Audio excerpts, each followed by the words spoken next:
Ciao a tutti e bentornati. Oggi andiamo a vedere insieme un nuovo semplice upgrade che volevo apportare alla mia vasca e in particolare si tratta di una nuova pompa di movimento, ancora una volta della Gebao, visto che comunque con quella che sto utilizzando ora mi sto trovando piuttosto bene.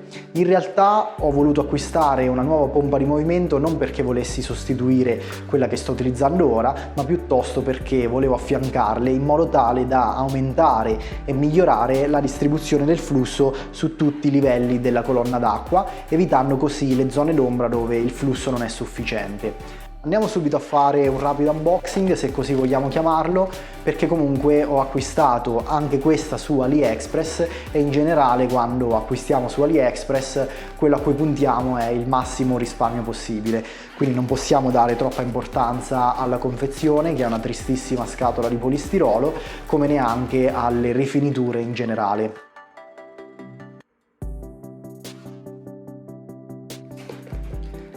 Allora, all'interno abbiamo un libretto per le istruzioni in inglese, anche se a dire il vero il funzionamento di queste pompe è sempre piuttosto intuitivo.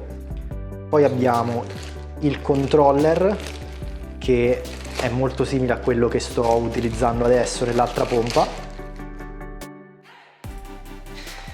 Poi questo invece è l'alimentatore con l'adattatore per la presa europea, che va semplicemente infilato così in questo modo. E infine questa è la nuova pompa che stiamo per montare. Come vedete non è una pompa direzionale come l'altra, ma è una pompa cross flow, che significa in pratica che invece di spingere l'acqua in maniera concentrata in un'unica direzione, in un unico punto, questa spinge l'acqua creando una specie di vortice che rimbalza lungo le pareti della vasca e si diffonde in tutta la colonna d'acqua, o almeno questo è quello che dovrebbe avvenire in teoria. Il vantaggio di utilizzare questa tipologia di pompa sta anche nel fatto che questo movimento circolare dovrebbe aiutare in qualche modo a tenere la sabbia pulita, sollevando i detriti che si depositano sul fondale, che poi verranno rimossi tramite filtro. Il modello che ho in mano è l'SCP-70, che in realtà è il più piccolo della linea, con una lunghezza di circa 22 cm e 18 watt di potenza, che si traducono in circa 7000 litri l'ora.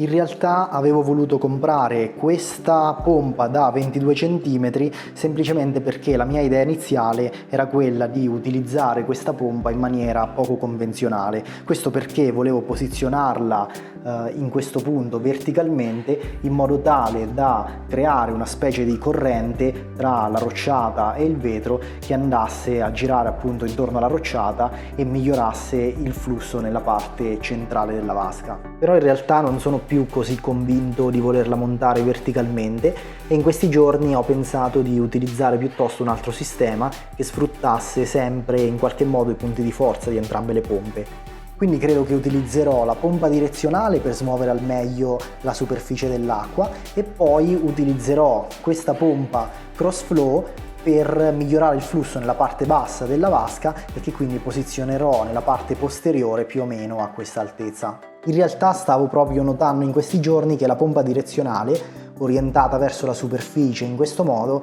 riesce a creare un buon movimento della superficie appunto, ma soprattutto crea un sacco di piccole minuscole bollicine d'aria che aiutano sicuramente l'ossigenazione dell'acqua.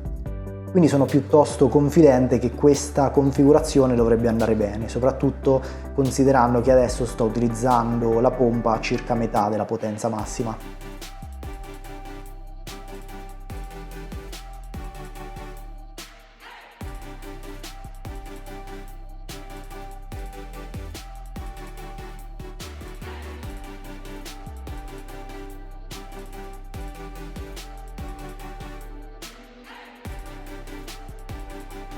Allora, ho appena finito di montare la pompa, che ho direzionato in pratica orizzontalmente rispetto alla superficie in modo da concentrarne il flusso nella parte inferiore. Per il momento l'ho settata circa a metà potenza perché vorrei abituare lentamente i coralli al nuovo flusso e poi in caso la regolerò meglio in base alle esigenze.